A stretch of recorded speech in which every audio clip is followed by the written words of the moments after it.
हरे कृष्णा, राधे राधे। पापन कुशा एकादशी पे किया गया व्रत भगवान विष्णु का आशीर्वाद दिलाने के साथ ही 1000 अश्वमेध यज्ञ और 100 राजसूय यज्ञ करने के समान फल भी देता है। जो भी व्यक्ति एकादशी की रात्रि में जागरण करते हैं वो स्वर्ग के भागी बनते हैं। इस दिन किए गए व्रत से समस्त पापों से छुटकारा मिल जाता है। एकादशी व्रत का पूरा फल हमें तभी मिलता है जब हम नियम और विधान से इसकी पूजा करें। इसलिए आज इस वीडियो में हम विजयदशमी के त्योहार के अगले दिन अर्थात अश्विन मास के शुक्ल पक्ष में आने वाली एकादशी, जिसे पापन कुशा एकादशी के नाम से जाना जाता है, उस एकादशी की पूजा विधि और महत्व को जानेंगे। पापन कुशा एकादशी बहुत ही महान फलदायी एकादशी है। मान्यता है कि इस दिन का व्रत करने और कथा सुनने मात्र से इंसान के बहुत से पापों का नाश हो जाता है और उसके लिए स्वर्ग के द्वार खुल जाते हैं। इस दिन मौन रहकर पूजा व्रत आदि करना ज्यादा उत्तम कहा गया है। माना जाता है कि पापन कुशा एकादशी का व्रत करने वाले का मन शुद्ध और निर्मल बन जाता है।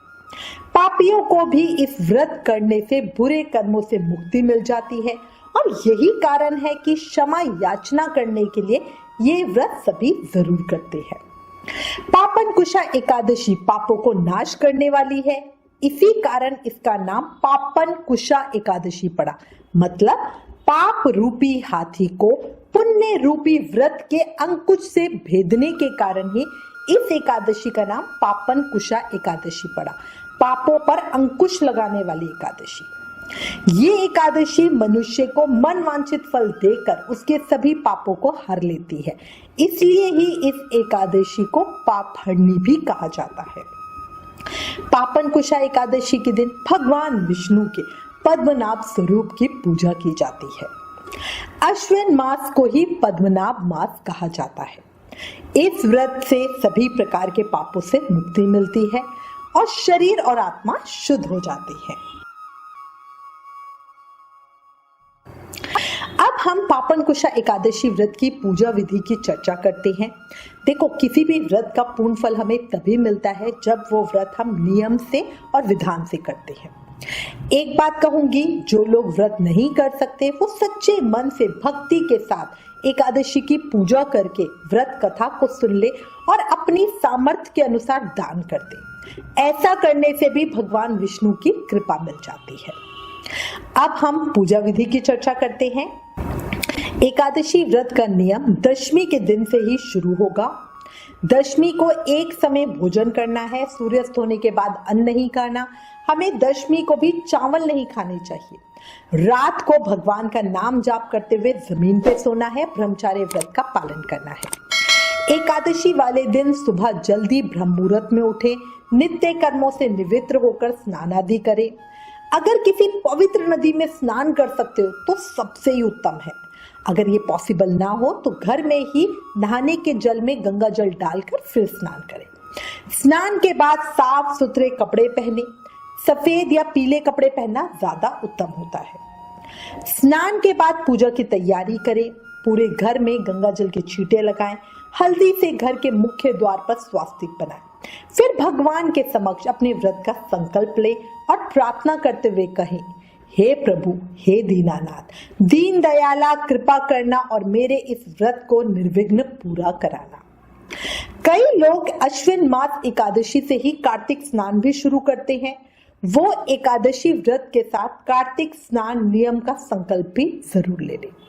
एक और बात, पूजा से पहले अपने माथे पे सफेद चंदन या गोपी चंदन लगाकर पूजा करना। देखो, जो दीक्षित है और अपने संप्रदाय का तिलक लगाते हैं वो तो जैसे रोज लगाते हैं वैसे ही लगाए, पर कुछ लोग ऐसे हैं ना जो रोज तिलक नहीं लगाते। वो एकादशी वाले दिन जरूरी तिलक लगाना, इससे हमारे अंदर पॉजिटिव वाइब्रेशन आती है। पूजा पाठ ध्यान आदि में मन ज्यादा लगता है। अच्छा, पूजा शुरू करें और सूर्य नारायण भगवान को जल अर्पित करें। इसके बाद घर के मंदिर में कलश की स्थापना करें। अब कलश के ऊपर भगवान विष्णु की प्रतिमा रखें। पापनकुशा एकादशी के दिन गरुड़ पर विराजमान भगवान विष्णु के दिव्य रूप की पूजा की जाती है।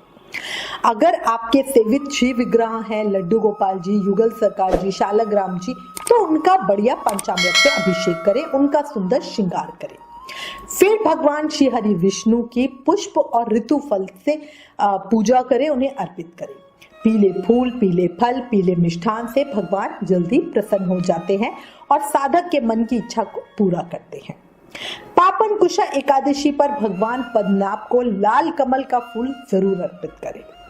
इसके अलावा नारियल, कचरी और पान, चंदन, माला, मेवा आदि भी जरूर अर्पित करें। पूजा में तुलसी पत्र का विशेष महत्व है, इसलिए उनकी तुलसी अर्पित करें। अगर मंजरी सहित तुलसी होगी तो वो और ज्यादा अच्छा है। पर याद रखना, एकादशी वाले दिन तुलसी तोड़ी नहीं जाती। एकादशी पर हमें तुलसी महारानी की पूजा करनी है, परिक्रमा करनी है, प्रार्थना करनी है, पर तुलसी तोड़नी नहीं है। भगवान के चरणों में धूप दीप प्रज्वलित करें।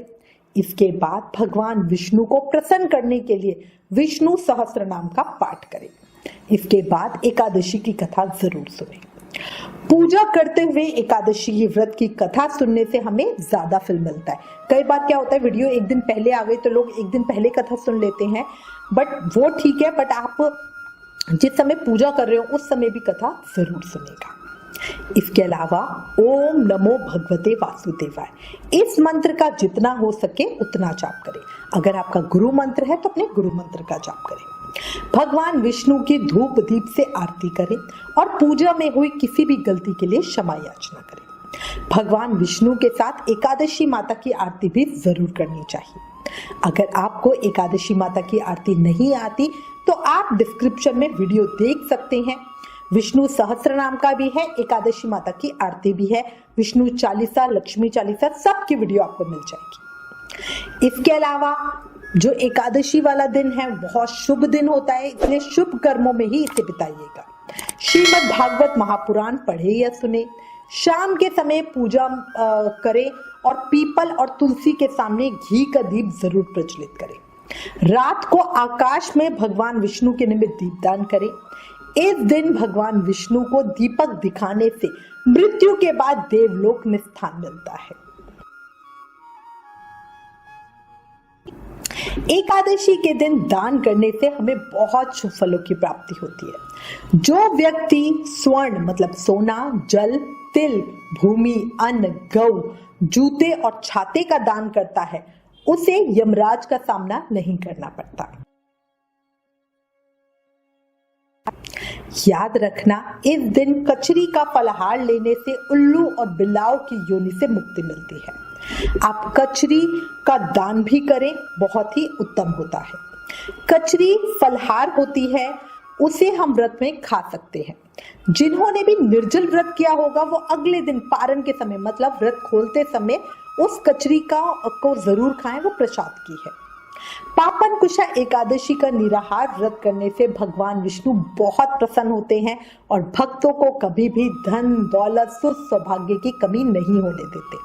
पर अगर आप निराहार व्रत नहीं कर सकते तो एक समय फलाहार से भी व्रत कर सकते हैं।